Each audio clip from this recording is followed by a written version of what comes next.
Every young person should have a practical entrepreneurial experience before leaving compulsory education. This is the goal that the European Commission has set for the member states. What if half of the entire student population had a practical experience in setting up a mini company while still in school? What would the individual and wider societal impact be? This is just one of the questions addressed by the Innovation Cluster for Entrepreneurship Education. The ICEE project tested what the scenario looks like when reaching 50% of the students and analyzed the impact by looking at learning outcomes, hindrances and drivers, community effects. 25 academic and vocational schools in Italy, Belgium, Estonia, Finland and Latvia participated over 2 years. 12,000 people responded to pre- and post-surveys and 150 people were interviewed. Many research projects have demonstrated the short and long-term impact of entrepreneurship education. Previous studies have shown that investing in entrepreneurship education leads to greater entrepreneurial intention and higher startup rates, greater employability, and higher perception of one's capacity to succeed. The European Commission has recently launched the ENTRICOM framework, a tool to support a common understanding of entrepreneurship as a competence. Mini companies are a case in point. They stimulate creativity, teamwork, and self-confidence. Students learn to mobilize resources, to turn their ideas into action.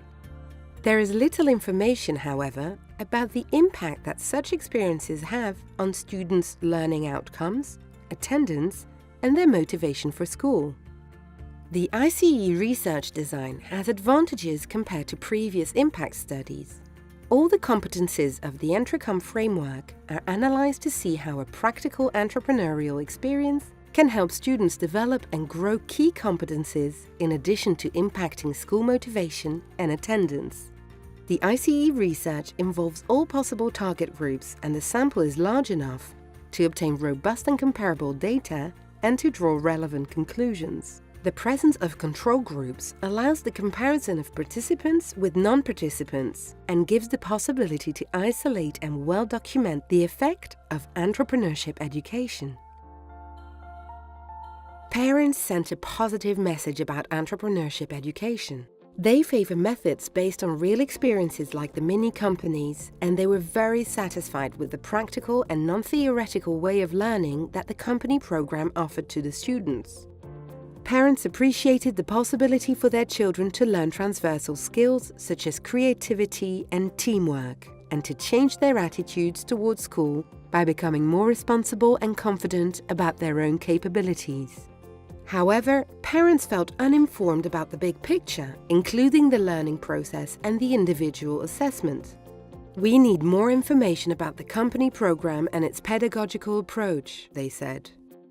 Only by being properly informed can parents really act as a positive driver for entrepreneurship education in school.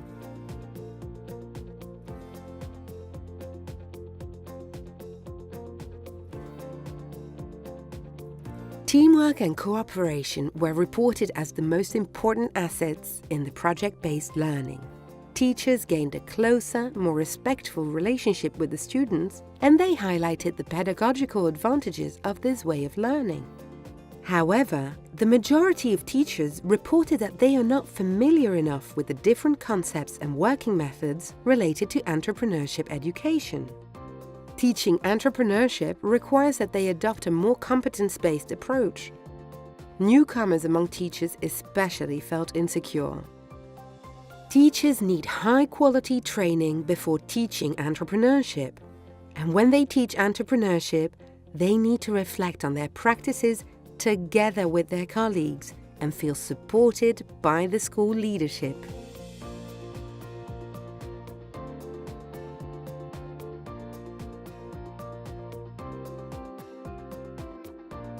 Business people fear that both school managers and teachers have inadequate knowledge about entrepreneurship.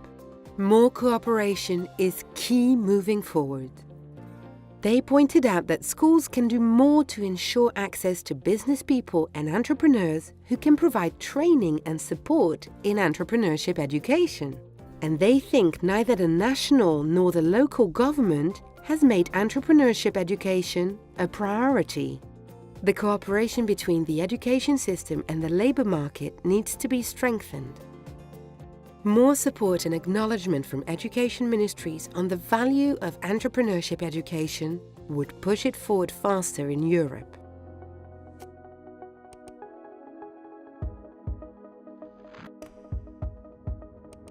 The ICEE findings confirm the positive impact of entrepreneurship education on students' skills and competencies, and show that students involved have higher school motivation, improve their overall performance, and have a better relationship with their teachers. Higher exposure is correlated with better results. Students spending 100 hours or more in the company program during a year are far more influenced by the program than those spending less time. Attraction to entrepreneurial activities and having the knowledge to do so is a measurement of entrepreneurial intention, a predictor of someone becoming an entrepreneur in the future. A significant proportion of those students with 100 hours or more reported having the necessary knowledge and skills to start and run a new business, and they preferred self-employment to employment more often. The same significant difference between participants and non-participants was found in several competencies such as commitment, ability to coordinate activities, decision-making, presentation, taking initiative, leadership, managing timelines and projects. In many countries, there are concerns about dropouts from the school system. There is a close link between dropping out and motivation and effort. The ICEE research looked at the connection between students participating in the company program and their level of motivation and effort at school. Motivation is an important driving force for learning, and it has a strong impact on students' behavior in school. Those with high activity in entrepreneurship education had significant higher scores on motivation. They also reported that they put more effort into their schoolwork. Students with 100 hours or more of entrepreneurial learning had significantly higher scores when assessing their interest in school activities. They also had higher scores on the amount of effort put into their schoolwork. This can affect their learning and academic performance in a positive way. The mini-company experience also allows students to work in a practical way with various subjects. The ICEE research found that students with high activity in their mini-companies have a higher grade point average. This indicates that the mini-company is a well-adapted teaching method for promoting learning in different subject areas. Sickness presence refers to going to school despite illness. Students with high entrepreneurial activity reported that they had more sickness presence episodes. When asked about motives for attending school while ill, several refer to their interest and commitment towards their mini-company work. There are three key beneficial aspects of mini-companies. 1. They involve practical learning situations. 2. Students work in teams and distribute responsibilities. 3. There is a close cooperation with the teachers. The ICEE research demonstrates that when students are allowed enough time to work in their mini-company, this participation can be very useful. Some students increase knowledge and develop skills that are useful for entrepreneurship, and some students become more motivated for school, attend school more often, and learn subjects in a new way.